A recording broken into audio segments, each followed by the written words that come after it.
आधार जलदूत समितीकडून महिला जलदूतांचा सन्मान सोहळा व भाऊबीजेचा कार्यक्रम यशस्वी संपन्न.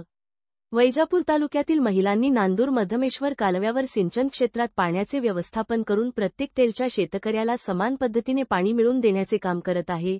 तसेच पाणी वाटप संस्थेत मोठ्या प्रमाणात सहभाग नोंदवून पाण्याचे आवर्तन मिळवण्यासाठी जलसमाधी सारखे आंदोलन, पाण्याच्या हक्कासाठी संघर्ष, गावोगाव चर्चासत्र असे अनेक उपक्रम महिलांनी राबवले. याचा कुठेतरी गौरव व्हावा यासाठी पहिल्यांदाच मराठवाड्यात वैजापूर तालुक्यात महिला जलदूतांचा सन्मान सोहळा आधार शेतकरी जलदूत समितीच्या वतीने आयोजित करण्यात आला आहे. या कार्यक्रमाचे नियोजन श्री पंडित अण्णा शिंदे, श्री नानासाहेब साळुंखे, श्री सोन्याबापू शिरसाट, श्री तन्मय कांबळे, श्री कृष्णा कुंजीर, श्री संजय गुडदे, श्री सचिन गायकवाड यांनी केले. या कार्यक्रमात सर्व महिला भगिनी व पुरुष मोठ्या संख्येने उपस्थित होते. स्वादिष्ट भोजनाने कार्यक्रमाचे सांगता करण्यात आली.